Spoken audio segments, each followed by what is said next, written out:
Nous sommes à Dakar dans le bootcamp de Catalyst. Donc, je suis ravie de voir mon ami entrepreneur. Ouais. Donc, moi, je suis Kadi Cissé, je suis de la Côte d'Ivoire. Je suis spécialiste des questions d'hygiène menstruelle. Donc, je développe le concept menstruel libre qui fait de l'accompagnement, de la sensibilisation, aussi qui propose aussi des alternatives menstruelles réutilisables, qui sont des serviettes menstruelles écologiques, économiques, et puis qui garantit le bien-être de la jeune fille. Ça, c'est un projet tellement appréciable. Hein? Ouais. Une entrepreneur qui a vraiment grandi jusqu'à l'étape de conception des choses hygiéniques. Bien sûr. Ça, c'est tellement appréciable. Et nous sommes en phase de pouvoir de certifier cette serviette. Okay. C'est déjà passé au laboratoire, donc on attend une bonne certification de Condinum au niveau de la Côte d'Ivoire pour pouvoir étendre le marché hors de notre pays. Là, étant donné que j'ai quelques partenaires en Côte d'Ivoire, comment vous pouvez les satisfaire pour nous dans le domaine des casques moto? Je suis sûr que vous êtes dans le domaine de la santé. Oui, oui. Maintenant, nous, notre casque est dans le domaine un peu relié vers la sécurité sanitaire des motocyclistes. Oui, je pense que c'est un projet très innovateur. Vous savez, en Côte d'Ivoire, il y a beaucoup de motocyclistes avec le phénomène des livreurs. Ouais. Donc, à chaque moment, on attend des accidents, des gens qui ont perdu la vie à cause juste d'une livraison. Ouais. Donc, je pense que c'est un projet qui est salutaire, surtout c'est des casques moto qui sont intelligents. Donc, je pense que ça serait bien apprécié au niveau de la Côte d'Ivoire. Est-ce que vous avez déjà entré dans le marché avec d'autres collaborations? Puisque c'est une start-up, est-ce que ça existe en Côte d'Ivoire et tout ça? D'accord. En Côte d'Ivoire, actuellement, on fait les démarches. C'est bon. On est déjà au Bénin, au Burkina. Maintenant, on peut aller à la direction de la Côte d'Ivoire. Je pense que quand on va arriver à l'étape là, ce serait un point focal pour nous. Il n'y a pas de problème.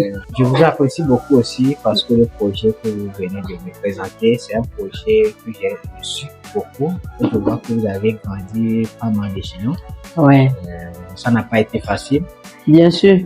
Pas du tout facile. Et toujours encore, il y a toujours des difficultés, mais on a une vision de pouvoir valoriser notre culture, c'est utiliser les morceaux de pain qui n'ont pas d'impact sur la santé, qui contribuent au maintien de la jeune fille. Et vous savez, en principe, comme on le sait, avoir les règles, c'est naturel. Donc, on doit avoir tout ce qui rentre en ligne de compte avec tout ce qui est protection menstruelle réutilisable. Et quand tu vois qu'on te dit une fille rate les coups à cause des règles, ouais. Donc tu vois que ça doit interpeller l'État quand on parle de autonomisation de la jeune fille, le maintien de la jeune fille. Commence d'abord par l'éducation sexuelle, commence à créer un environnement sain. Donc c'est d'offrir ces serviettes-là à ces jeunes filles-là. Très bien. Non, c'est très bien.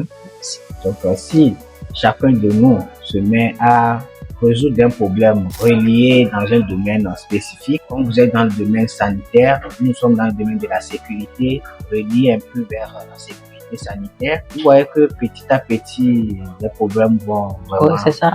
Il faut que chaque entrepreneur trouve son couloir d'impact. Commencer par des petits pas et de faire des grands pas. Je pense qu'on pourra transformer l'Afrique. Nous avons des génies en Afrique et nous sommes des génies. Ouais. Et je pense 5 ans, 10 ans après, les gens parleront de nous parce que nous avons commencé à laisser nos empreintes au niveau de l'entrepreneuriat des jeunes Africains. D'accord. Je passe par ce moyen d'abord te féliciter et dire aussi à toute la jeunesse, surtout les jeunes filles, d'entreprendre. C'est vrai, l'entrepreneuriat n'est pas facile, surtout si nous relions un peu vers l'innovation d'un produit que personne n'a jamais utilisé et tu vas amener à son utilisation, c'est pas facile. Mais si vous, comme ça, vous arrivez à faire en tant que femme, je pense que les autres peuvent le faire. Moi, comme je dis, comme mot de fin, c'est de dire que l'Afrique a un potentiel. Il y a beaucoup de choses en Afrique. Il faut partir en termes d'innovation. Il y a tout ce qui existe déjà. Comment améliorer l'existence. Donc, il faut regarder quelque chose que tu peux trouver l'innovation et actuellement pas d'intelligence artificielle. On parle de numérique, ce sont des opportunités pour les jeunes Africains. Donc, il faut que l'Afrique se réveille. Il faut qu'on crée nous-mêmes notre propre carburant, qu'on crée notre propre électricité, qu'on crée nos propres matières premières. Et vous allez voir que l'Afrique va grandir. Donc, jeunesse africaine, jeunesse ivoirienne, levons-nous, bâtissons l'Afrique parce que faut que nous brillions là où nous sommes, parce que nous sommes une jeunesse d'impact, surtout d'impact durable.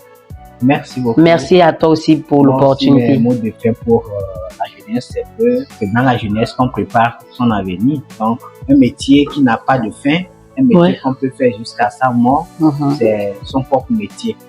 Travailler pour quelqu'un d'autre, à un moment donné, tu prendras le retraite. Maintenant, ici, c'est pour toi, tes enfants peuvent hériter ça. Et donc, voilà.